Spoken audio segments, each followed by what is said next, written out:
Exercise 4 Translation from Hindi to English। नमस्कार दोस्तों, इस वीडियो में हम हिंदी से अंग्रेज़ी में अनुवाद करना सीखेंगे। यदि आपके लिए हिंदी से अंग्रेज़ी में अनुवाद करना मुश्किल है तो निश्चित रूप से ये वीडियो आपके लिए है।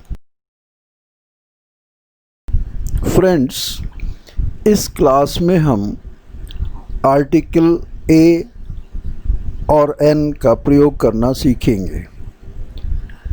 क्या आप आर्टिकल के बारे में कुछ जानते हैं? Raise your hand. No? Anybody? No problem.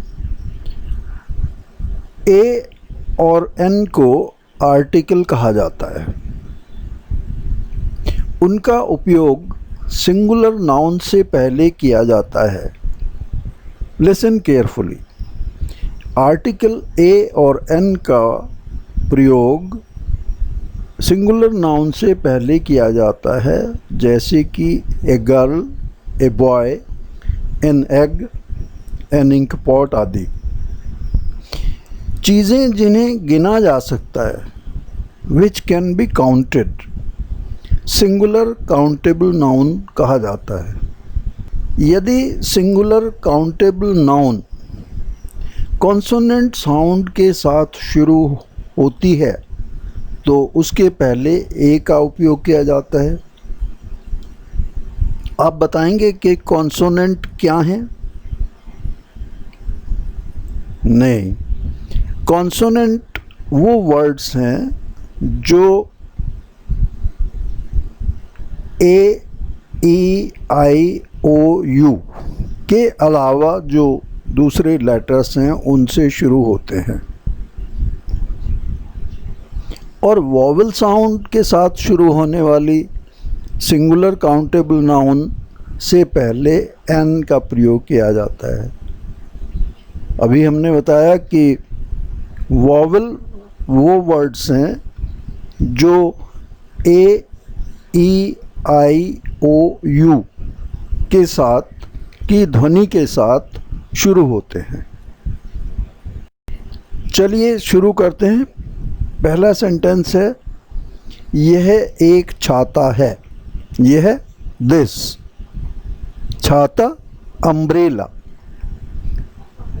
चूंकि अम्ब्रेला वॉवल साउंड यू से शुरू हो रहा है, इसलिए अम्ब्रेला से पहले एन का प्रयोग हम करेंगे। हैं सिंगुलर नाउन है is. This is an umbrella. Listen carefully.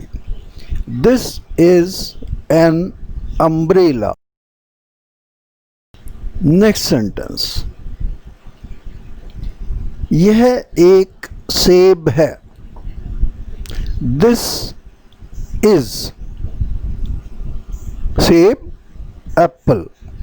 Apple vowel sound से शुरू हो रहा है, ए से, इसलिए एप्पल के पहले एन का प्रयोग होगा। So this is an apple.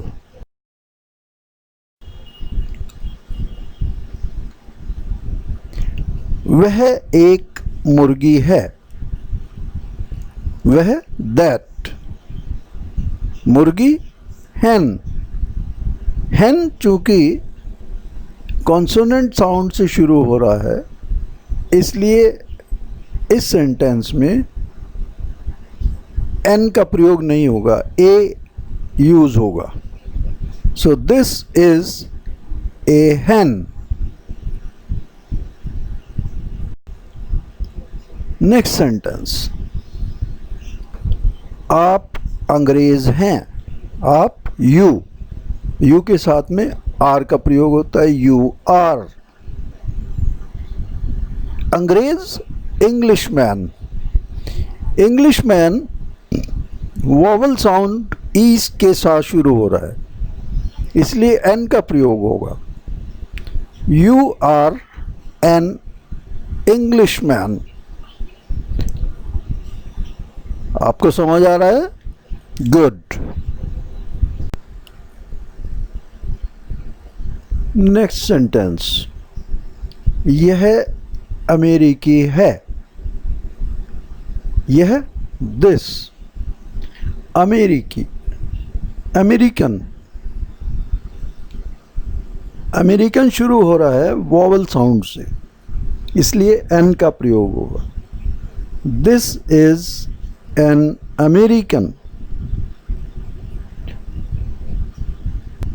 Next sentence, यह एक घोड़ा है। घोड़ा, हॉर्स। हॉर्स कॉन्सोनेंट साउंड से शुरू हो रहा है। यह this, this is a horse. वह एक चिड़ियाघर है। चिड़ियाघर, जू। वॉवल साउंड है, ये कॉन्सोनेंट साउंड है। ऑफ कोर्स, जू कॉन्सोनेंट साउंड है, तो ए का यूज होगा। दैट इज ए जू। गुड। नेक्स्ट सेंटेंस, यह एक जंगल है। यह दिस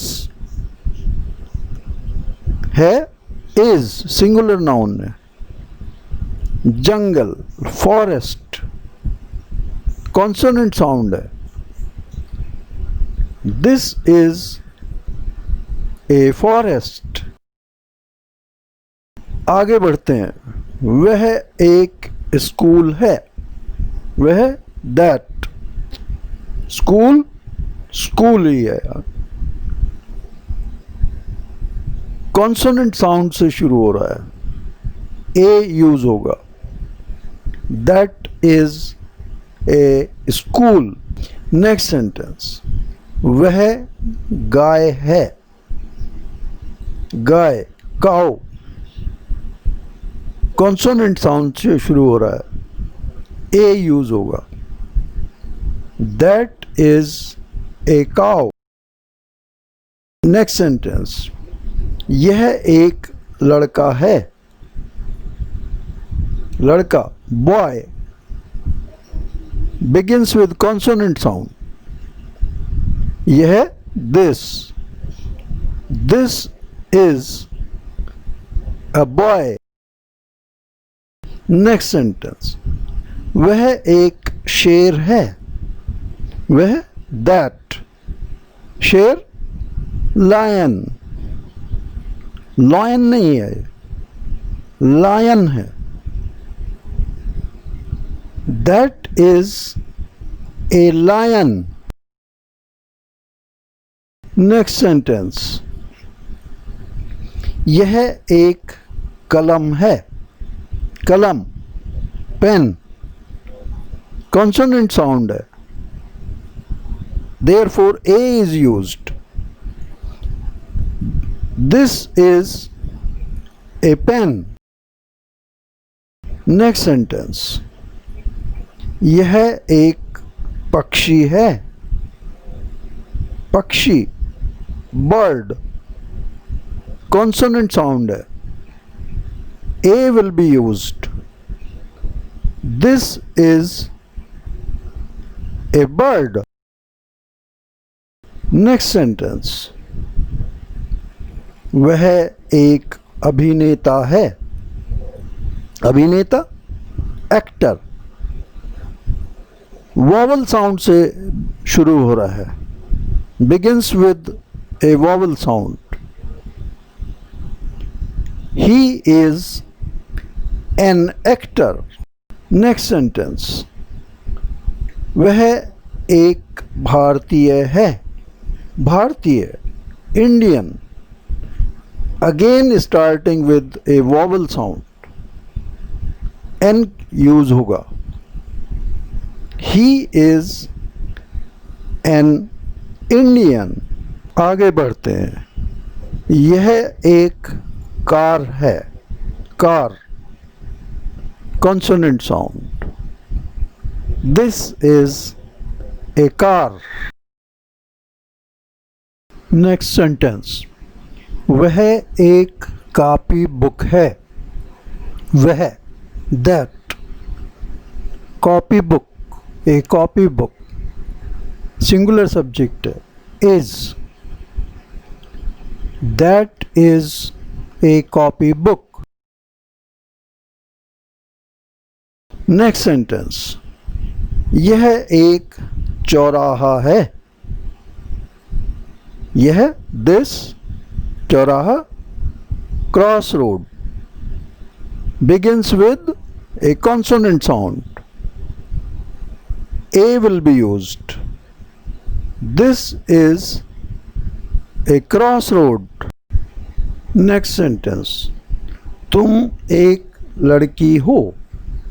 लड़की, girl.